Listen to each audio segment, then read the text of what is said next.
Hello, my lovelies, and welcome back to Where the Road Rises with me, your host, Eileen Kerlin Walsh. I hope you're enjoying every 60 seconds worth of every minute of our beautiful summer season. Today, we welcome back to our show leading election law expert and award-winning attorney, Burt Odelson. Burt has practiced in this field since 1972. He counsels candidates for local, state, and federal office. He is the go-to legal consultant for NBC, CBS, all the networks, all the Chicago newspapers and radio stations. He argues before the Illinois State Board of Elections, Illinois Appellate, and the Illinois Supreme Court, and has argued before the United States Supreme Court. Burt visited with us back in 2016, dissected the presidential election year, and if we thought that was charged, we had no idea what was ahead of us. We had unprecedented turmoil in our 2020 presidential election, a scenario that is playing out on our television screens as we speak with the January 6th hearings. We have just had our 22 primaries and midterms are coming up in November.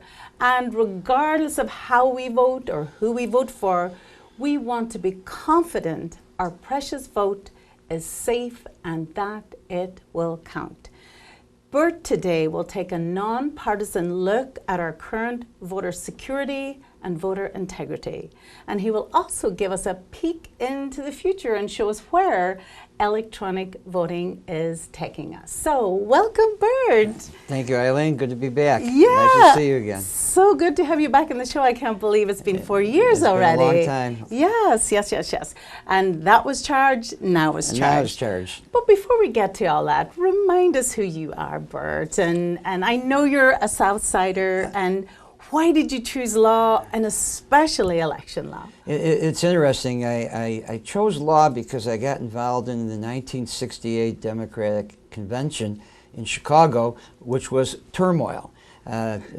You probably don't remember. You're not old enough. But the '68 convention was when Mayor Daley was in charge of the convention, and the hippie world was with us, and the convention was at the International Amphitheater, and was riots outside with police confrontation with the kids. So somewhat similar to what we have now. I worked for ABC TV as a college student at that time, and was very involved in the Democratic primary.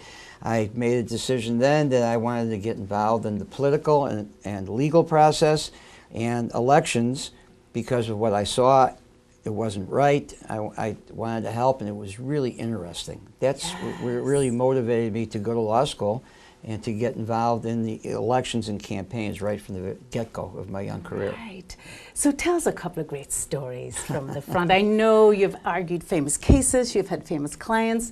Give us a little inside info. Well, every lawyer who litigates in court wants to litigate before the Supreme Court. I've litigated many times before the Illinois Supreme Court, which is a lot of fun, but I did litigate once before the United States Supreme Court in a very, very important election law case in 1990, which involved the Harold Washington Party for county government. I represented the Cook County Electoral Board. It's a long story. I'll condense it real quick. The candidates of the Harold Washington Party were kept on the ballot after being challenged. The Circuit Court of Cook County took them off the ballot.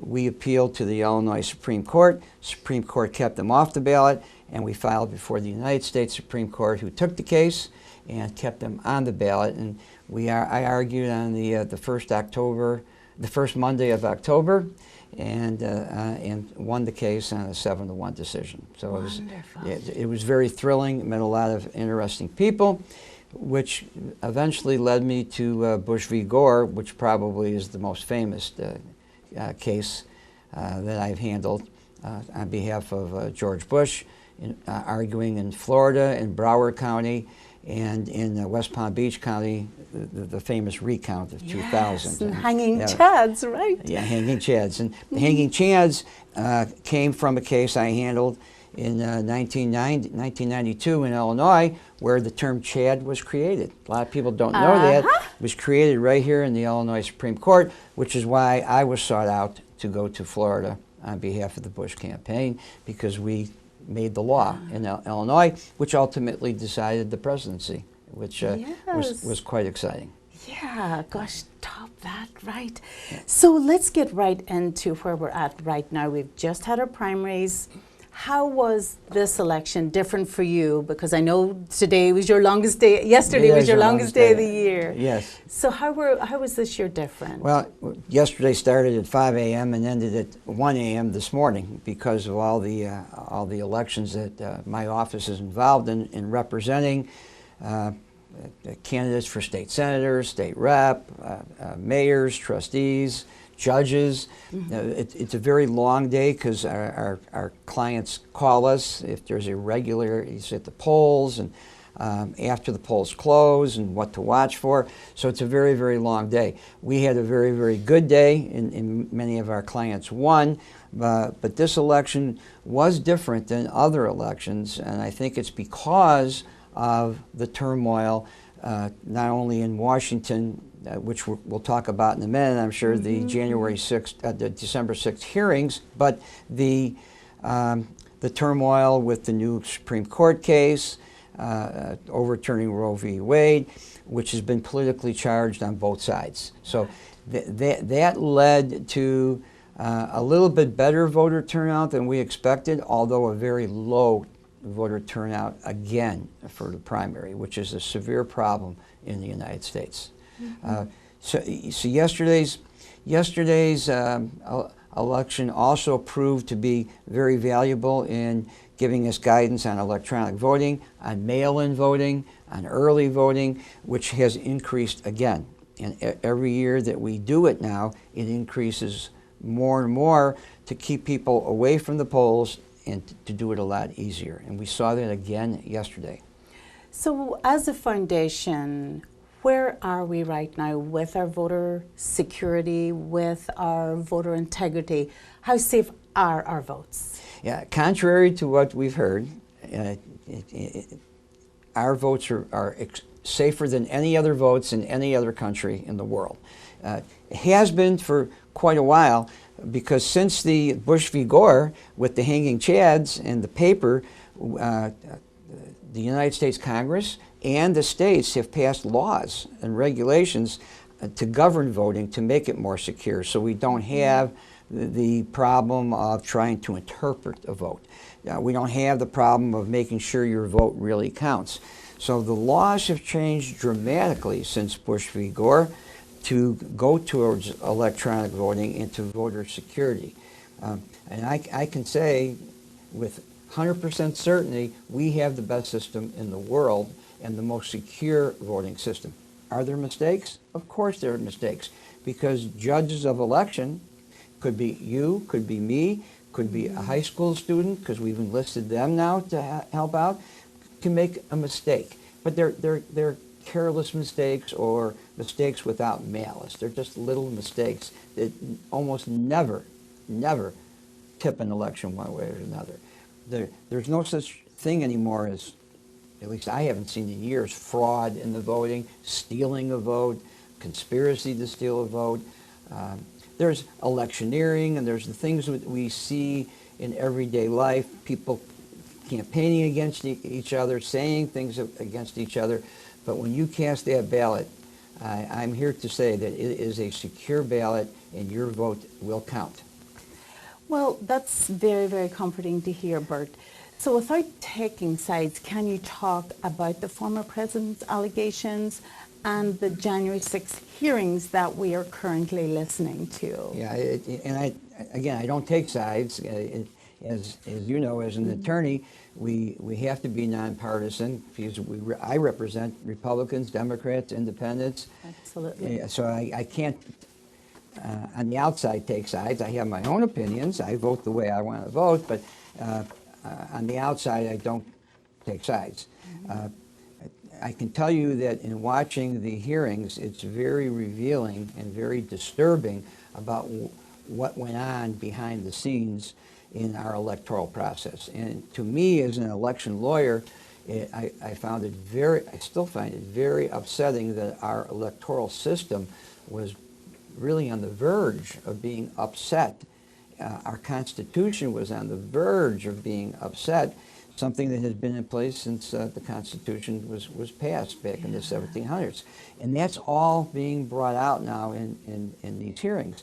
I do wish we had more togetherness between the Republicans and the Democrats like it used to be. Yes. It used to be you fought an election, and when you're done with the election, you shake hands and you continue to govern. Mm-hmm. We've seen gridlock because of the Republican and Democratic divide, and that's really unfortunate. And that's what these hearings are showing us, what would happen behind the scenes, which we really never see, to tell you the truth. And this is really revealing, really upsetting. But the good news is maybe it'll stop it from happening in the future.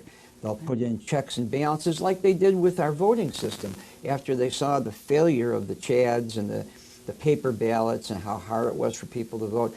They passed legislation to protect that, and as you know, it's quite easy to vote now, and will get easier to vote as we progress into the electronic early voting mail-in system. So why don't we, let me ask you a twofold question. How do you remain optimistic that we did get everything right? And then tell us about that future, about the electronic voting, so that we do have to spend less time standing in line. Correct. So some states are ahead of us. Oregon, I'll take that for an example. They have had elections for a good number of years now where there's no polls. Everything is mail-in. Everything is mail-in, so you cannot go to a poll. You have to mail it in. So they give you more latitude. They make it easy to mail it in. It's other states, I think there's 6 total states now that have gone to the all-mail system. Mm-hmm. Think about that. You don't have to go to the polls, take time to stand in line and get involved over machines that may or may not work. Yeah. All mail-in. Electronic voting. Yes. It's very easy to touch a screen. Most people are computer savvy enough to be able to touch a screen, but in many instances, you have the choice. You can either do the electronic voting on the screen, or they'll still give you a paper ballot where you fill in a bubble as to next to your client. But what's coming is electronic voting from home. Now, it's not here yet. It's being tested in other states. I hope it works. All they have to do is find a good way to protect the integrity of the ballot, so that you're not voting for me and I'm not voting for my son. I don't know how to do that. That's not within my scope, but they'll figure that out. And once they figure that out, then our voter turnout will increase tremendously, because it's dismal now. It's disheartening how many people don't vote. And they don't vote because they don't feel they want to take the time, or that their vote doesn't count. Yeah. And that's unfortunate too. When you get states like Illinois, which is heavy blue, or you get a state like Texas that's heavy red, if you're the opposite party, you feel your vote doesn't count. And that's the politicians' fault by creating this great divide. Yeah.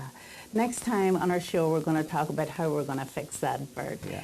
So if, however, if we trust online with our banking, which 10 years ago we never thought we would, surely we will get there with voting. Good point. Yeah. Now you take pictures of your checks. Yes. You don't have to go to the bank to deposit. And when you walk into a bank now, which I did the other day for the first time, there's nobody there, because they're all doing online banking. So if you can trust your money to be deposited, then you certainly should be able to trust your vote. But that's another whole show. Yeah, absolutely. So let's talk a little bit more about you, Burt. So amidst this tremendous professional schedule, being a legal consultant, the many, many municipalities and officials you represent, you still take time to sit on boards, Brother Rice, Moraine Valley. You have mentored young people. You serve as a pro bono counselor for underserved populations. So tell me about that volunteerism, what it has taught you and why you would encourage our audience and those who don't take time to volunteer, why they should? What a question. Right. Yeah. But I have volunteered for many boards throughout my career, still sit on a good number of boards, do a lot of pro bono work. Basically, to tell you the truth, it's because making a living as a lawyer and representing governments, municipalities, school districts, park districts, townships, I always feel that I should give back and not just take out. I think every professional should think that way. If they're making a good living by providing a good service, yes, you should give something back. And when I interview with a prospective new client, a municipality or a school district, that's part of what I tell them. You hire our firm, you're going to get the best representation possible, and we will become part of the community. So I tried to shepherd that with our new lawyers, our secretaries, our law clerks, with my kids, now with grandkids, try to instill in them that it's not just about taking, it's about giving back. And you know what happens when you give back? You usually get back at the same time. Not that you want anything in return, but if you show kindness and you show respect, you generally get it back also. When you give away bread, it comes back butter. That's exactly right. That's exactly right. So I've been very lucky and very fortunate that I have had the ability and to be able to give back. I served on Moraine Valley Community College Board for almost 18 years, 12 of those as chairman. I served as chairman of the board of Brother Rice High School for 11 years, still on their foundation. I'm on the chairman of the board of a women's care center to help young ladies in need.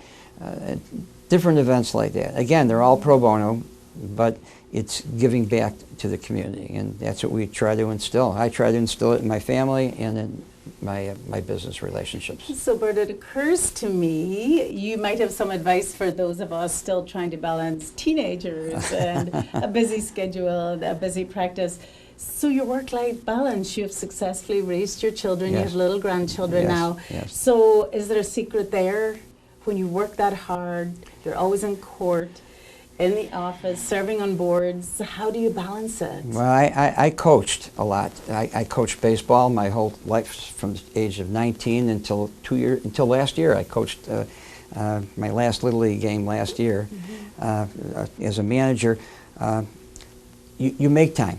You have to take a slice out of your life, and there were times where I would coach a game, take my suit off, put my uniform on, and then put my suit back on and go to a board meeting at night. You have to give of yourself, just like volunteering. I think parenting is the same thing. You have to put yourself aside, raise your kids, and then go back to yourself, I guess. But now you got grandkids, so you're contributing there too. Still do it. Yeah. With a little less energy, a but lot a bit less more energy. Wisdom. Wisdom and fun. Well, speaking of wisdom, do you have a closing thought for us, Burt? Do you have a favorite song, quote, biblical passage? I have a favorite song, and it's a Brown-Eyed Girl from my daughter Courtney, who has brown eyes. So let's give her a shout out. Yeah, give a shout out to my lovely daughter Courtney, and my wife too. And I have to do that. Who stands by me and puts up with all my hours. And I do have a favorite quote, which and I have a plaque on my office, and the quote is, "You miss 100% of the shots you never take." And that's Wayne Gretzky, and that plays in life, not just sports. It really plays in life, and you have to put yourself out there and take a chance. Yeah. And I think that's why I've been successful. You don't always succeed, but you take the chance. I just finished reading Richard Branson's most latest autobiography, and he said he's made many mistakes. He would rather regret something he did do than something he didn't. Yeah, it's so true. Absolutely So wonderful. true. Why don't you let our viewers, the municipalities, any business leaders who would like to get a hold of you, discuss some of these subjects with you, perhaps be interested in your office, why don't you tell them how to get a hold of you? Sure, it's easy. I'm South Side. I never left the South Side, and my offices are in Evergreen Park. My email is old school as well. It's addyburt@aol.com, ATTYBURT@aol.com. Our phone number is 708-424-5678. It's kind of easy to get a hold of me on 95th you're Street. Local. You've stayed. Stay local. You've stayed in Evergreen Park, which is wonderful because I'm sure you would have been tempted to move downtown close to the Daily Centre, but yes, you stayed right here with us right on here. the south side. Yeah, you did well. Thank you so Thank you much, for having me on. Burt. It's always a delight. And that's been enlightening. And thank you, viewers, for watching. And I'm going to leave you in the spread of our show with a quote from Churchill about our form of government. Many forms of government have been tried and will be tried in this world of sin and woe. No one pretends that democracy is perfect or all-wise. Indeed, it has been said that democracy is the worst form of government, except for all the others. Thank you so much for watching, and we will see you next time on Where the Road Rises. Goodbye.